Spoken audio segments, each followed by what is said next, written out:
प्यारे बच्चों, कैसे हैं आप सभी। उम्मीद करती हूँ आप सभी अच्छे होंगे और स्वस्थ होंगे।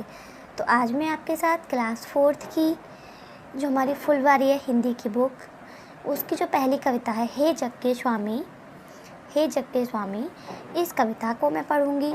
उसके बाद इसका अर्थ आपके साथ साझा करूँगी, तो ध्यान से सुनना और इसको समझने की कोशिश करना।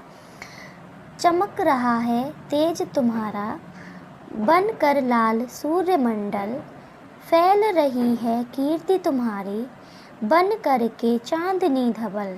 चमक रहे हैं लाखों तारे, बन तेरा श्रृंगार अमल, चमक रही है किरण तुम्हारी, चमक रहे हैं सब जल थल। हे जग के प्रकाश के स्वामी, जब सब जग दमका देना, मेरे भी जीवन के पथ पर कुछ किरणें चमका देना। इस कविता को लिखा है सोहनलाल द्विवेदी जी ने। इनका जन्म उत्तर प्रदेश के फतेहपुर जिले के बिंदकी नामक कस्बे में जन्मे थे। कवि सोहनलाल द्विवेदी सन 1906 से 1988 ईस्वी तक रहे, यानी कि उनका जन्म 1906 में हुआ और इनकी मृत्यु 1988 में हुई थी। इनकी कविताओं में राष्ट्र प्रेम तथा राष्ट्रीय जागरण का स्वर मुखर है। दूध बतासा तथा शिशु भारती इनके प्रसिद्ध बाल गीतों के संग्रह हैं। तो ये हमारी कविता है। अब हम इसका अर्थ समझेंगे, भावार्थ समझेंगे। भावार्थ मैंने यहाँ पे नोट डाउन किया हुआ है। तो सबसे पहले हम भावार्थ का संदर्भ देखेंगे। तो प्रस्तुत कविता हमारी पाठ्य पुस्तक हिंदी फुलवारी के कक्षा 4 पाठ 1 से ली गई है। इसके रचयिता सोहनलाल द्विवेदी जी हैं। प्रसंग है, इस कविता में ईश्वर की महिमा का वर्णन किया गया है। अब है यहाँ पे, चमक रहा है तेज तुम्हारा, बनकर लाल सूर्यमंडल, फैल रही है कीर्ति तुम्हारी, बन कर के चांदनी धवल। इतने पैराग्राफ का हमारा अर्थ होगा कि प्रस्तुत कविता में कवि ईश्वर की महिमा का वर्णन करते हुए कहते हैं कि आपका तेज का मतलब होता है कि जो एक अलग सा चेहरे पर जो ग्लो बोलते हैं ना, चमक।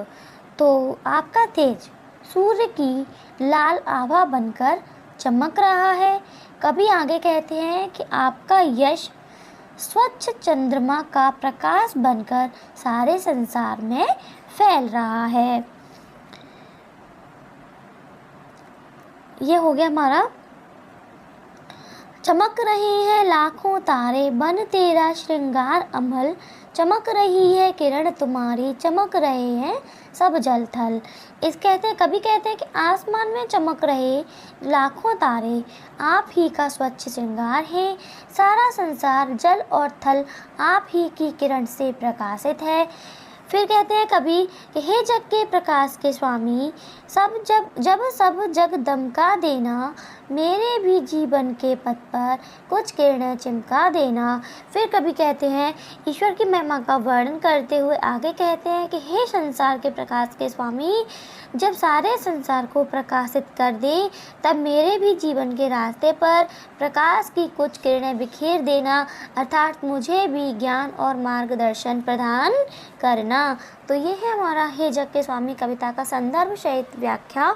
आई होप आपको वीडियो पसंद आई होगी। वीडियो पसंद आई हो तो प्लीज़ लाइक करें, अपने सभी साथियों के साथ शेयर करें। तब तक के लिए धन्यवाद।